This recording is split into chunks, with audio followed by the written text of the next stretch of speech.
Hi, it's Thursday night before Shabbos Rosh Chodesh Nisan. Um, so this is the fourth class and the last one on these halachas. We're going to study about the water that's used. We learned so much about the kneading. It's like going backwards, about the water that we spoke about, which is called Maim Shalanu. And before we start, of course, we have to we all want to do tshuva because of the horrible thing again in Eretz Yisrael. There was a stabbing on a bus in near Gush Etzion. Shem Yirachim Aleinu. God should protect us and destroy our enemies, and should be ready to go Shlema. Mashiach should come ready. 3 stories that the Kajit Tzamagid, the holy Kajit Tzamagid, said or gave over every Shabbos, last Shabbos, the Shabbos that you bless the new month, but you can still say it over this Shabbos or tonight or at any time. A good story is good every time. It brings your Shemaim and it brings Emunah and Simcha and all the good things. So the first story is as follows. There was a Jew that before Pesach he made a big barrel of Yaish whiskey. And from that, he was going to sell it and go over the boundary, and they caught him before he went over the boundary, and there was a prohibition against it, and he didn't know what to do. So he went to the Rebbe Melech Lezhenska, and he was crying, and he said, Rebbe, what should I do? So the Rebbe said to him, go back and let the guardsmen over there taste what you have in the barrel, and they'll see it's water. That's what happened. They went and they said, oh, it's all water. Yeah, no problem. But he went back to the Rebbe then, and he said, Rebbe, what should I do now? Now all I have is water. I worked so hard on making this whiskey so I could have money for Passover necessities, and now I don't have it. I'm not going to make any money on water. So he said, you go now and taste it. He tasted it, and it was yash. It was whiskey. And he went and he sold it, and he made big business, and he was able to provide his family for Pesach. That's one story. The second story is there was a king that lost his ring. And he announced for his whole country, his whole community, that whoever takes upon himself to look for the ring, the king will support him till he finds the ring. And there was a Yid in that community who had a smart wife, and his wife says, look, be honest, you want to help the king. Doesn't everybody want to help the king? You want to help the king also, so take the money, and meanwhile you'll have money for Yantiv. And you'll, of course, look for the ring as well. Anyway, he thought it was smart. He went to the king gave him money, and he not only had enough money for his own necessities, but since over the years he was a person that had many guests by his Seder table on Pesach or Passover, he invited a number of guests to his house for the Seder, and it was beautiful. The king, one of his advisors was a big anti-Semite, and Mamish hated the Jews no matter what. And he said to the king, this Jew boy's not looking for your ring. Let's go over to his house and let's see what's going on there. And this was Seder night, and sure enough, there was all kinds of goodies on the table, and the best wines and matzah and beautiful people, and they were singing and learning, and this man had a custom that when he said the Dayenu, his custom was that he would say the stanza and everybody would answer Dayenu. And happened to be that this anti-Semite, his name was Dayeni. And as he was saying Dayenu, singing with his family and his guests, all of a sudden the king said to himself, wait a minute, I know what they're saying. They're saying that the real one who stole it is Dayeni.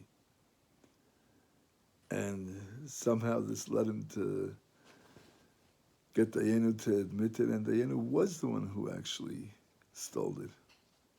And the Yid had Tzarchei Pesach Ba'achav G'dayla. He had the necessities of Pesach and more. He was able to worship Hashem with much joy. The third story, there was a person, a Jew, that worked for the parts, for the local landowner.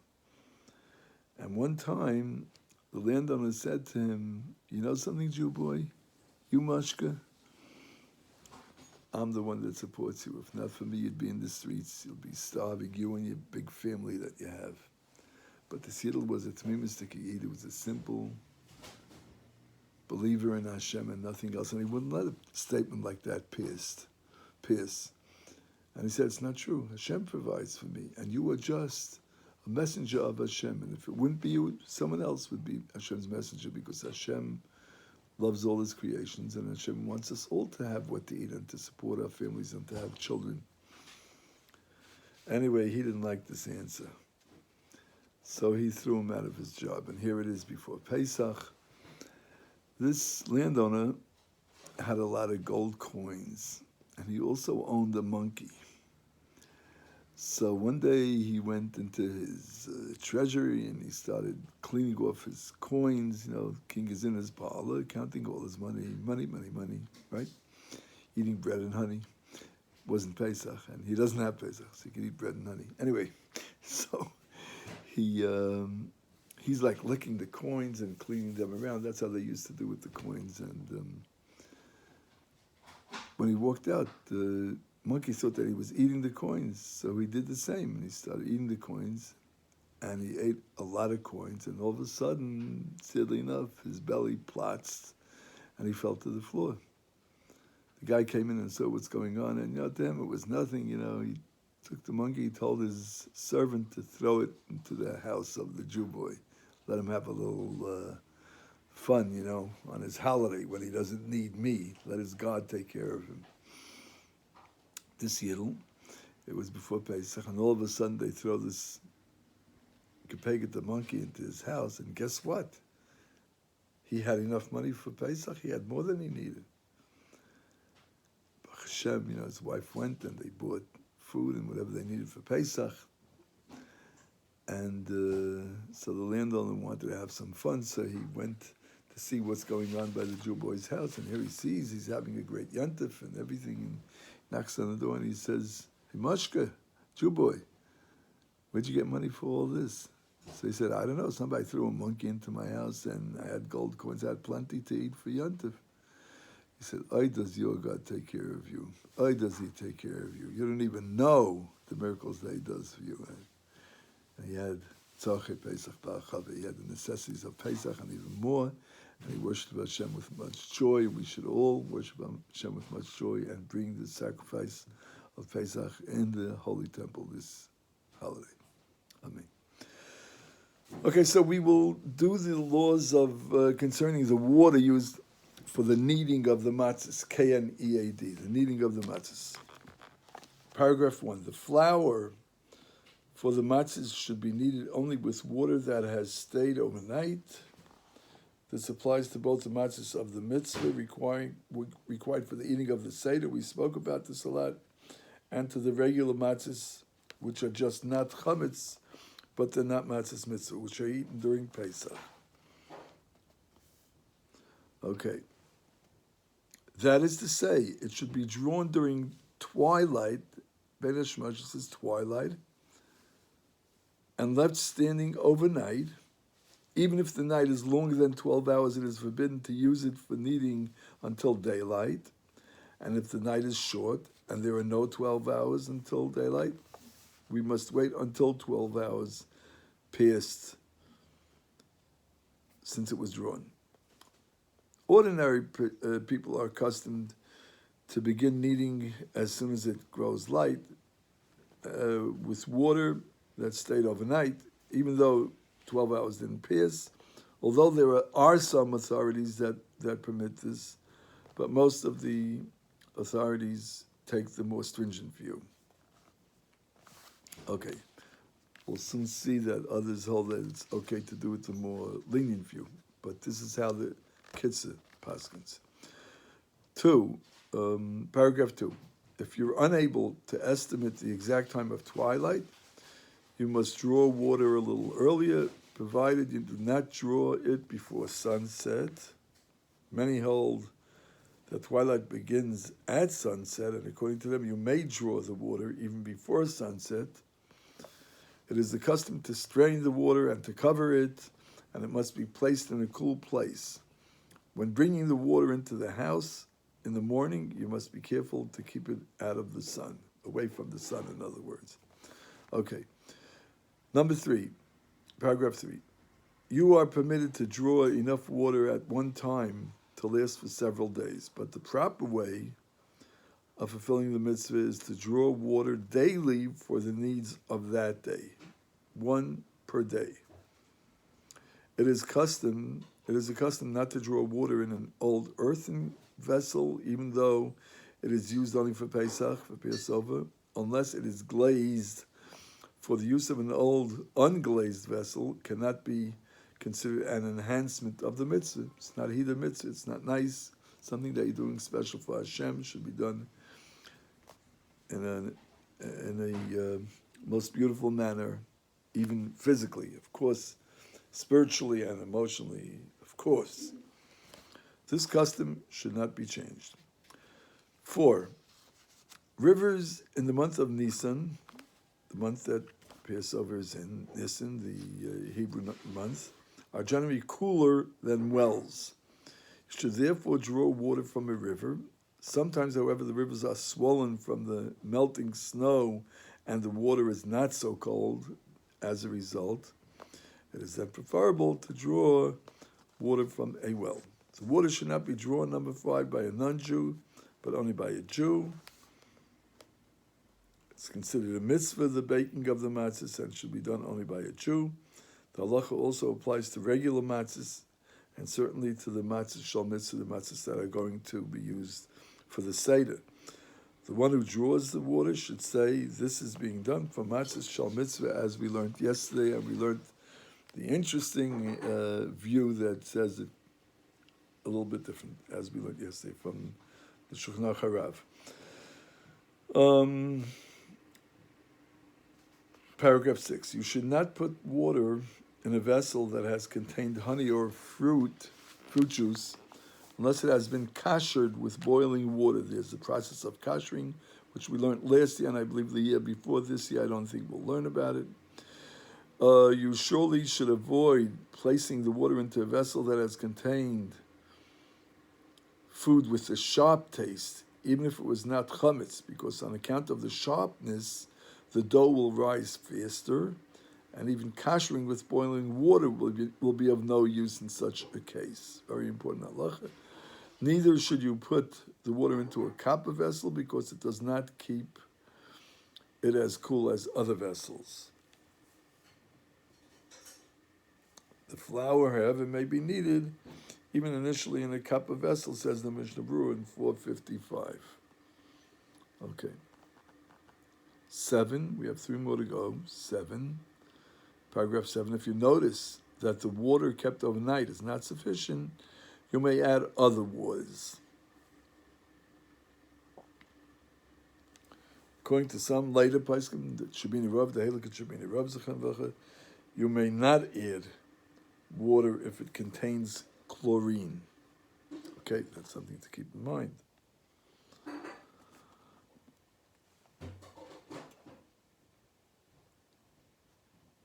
Okay, so if you notice that the water kept overnight is not sufficient, you may add other water, and he says you may not, provided most of the water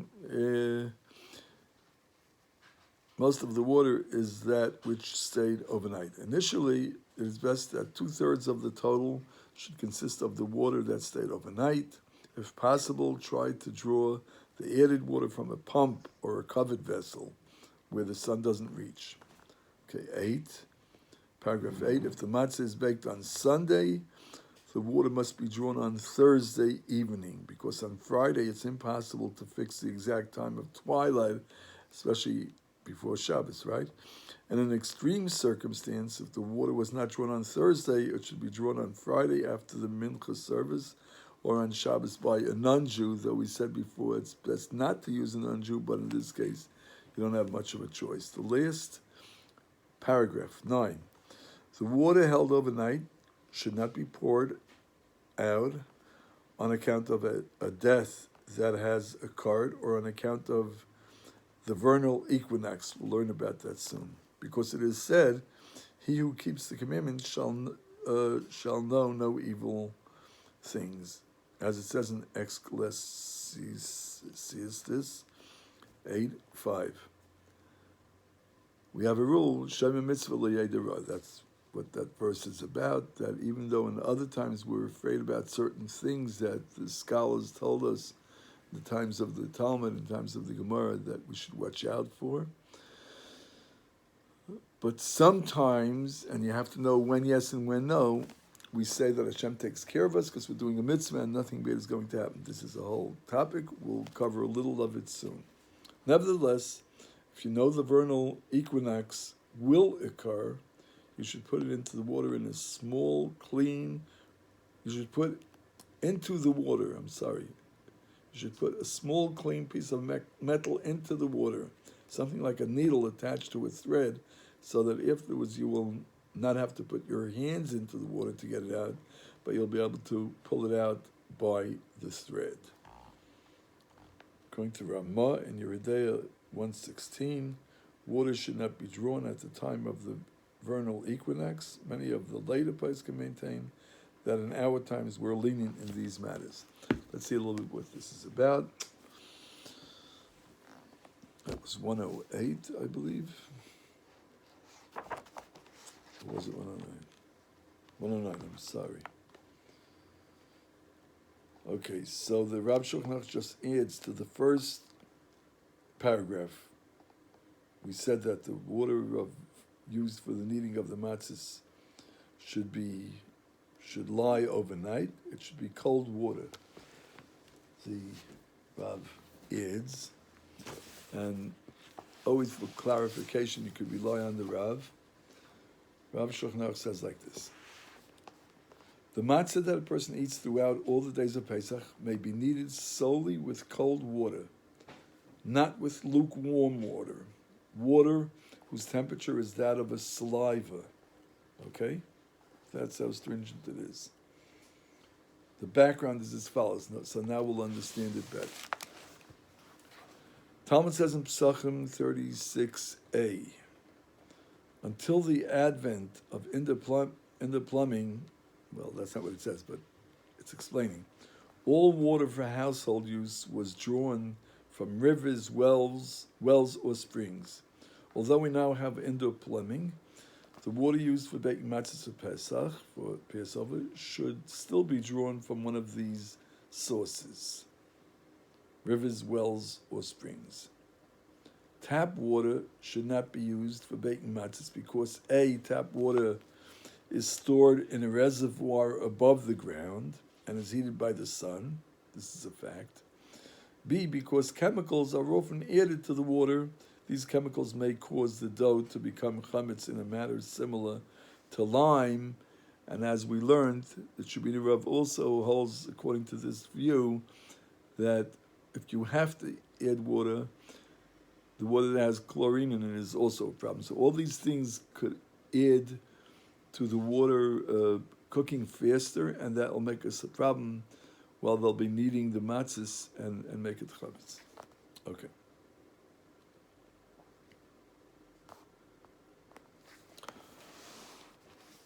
So it should be in cold water, not lukewarm. Lukewarm water is water that's the temperature of saliva. That's how it's brought down in Yeridea, as we said. 188:19. That's how it says over there. When the water is not cold, it's very easy for the dough to become chametz unless one works with it with exceeding vigor. And it can't be assumed that people at large will exert such vigor. They're very fast in the bakery. Whoever was there knows that, but not that fast. Therefore, the sages forbade kneading dough for matzah in lukewarm water. Moreover, if one used such water, the matzah needed from such dough is forbidden. Okay, needless to say, kneading dough for matzah with warm water, of course, is forbidden. However, using boiling water would be permitted according to the fundamentals of the law. Now, this is a tricky one. The rationale for this ruling is stated in the boiling water speedily cooks the flour before it has a chance to become chametz. And once the flour is cooked, it will never become chametz, even after the boiling water ceases to boil. That's an interesting fact, right? It's a tricky one. Nevertheless, the Gaonim ruled strictly and forbade this, as explained later on. It's not allowed, even though it should be able to be okay, but it's not. The Gaonim are the poskim, the great scholars that lived long before even the Rishonim. They lived right after the scholars of the Talmud, after Tanaim and Amoraim. Let's see a little bit more. Oh, there was one more point I wanted to. It says it very well over here in the Kitzur Shulchan Aruch.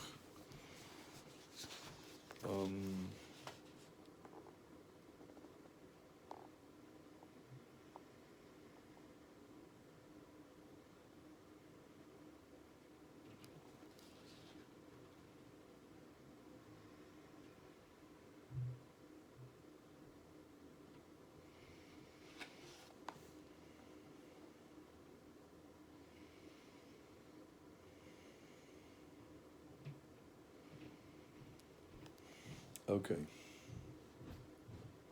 The equinox I want to speak about.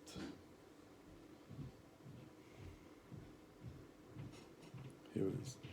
The solar year is divided into 4 tkufas, 4 seasons, in other words. Seasons according to the way the Torah says, according to the scholars, according to the Chazal. The exact moment when the season begins, which roughly corresponds to the equinoxes and solstices, I'm not sure what that is referred to as the tkufa. Because of a concern of a danger in using foods or drinks that were uncooked at the time of the tkufa, foods or drinks that were uncooked at the time of the tkufa would not be used unless metal would be put in them before the time.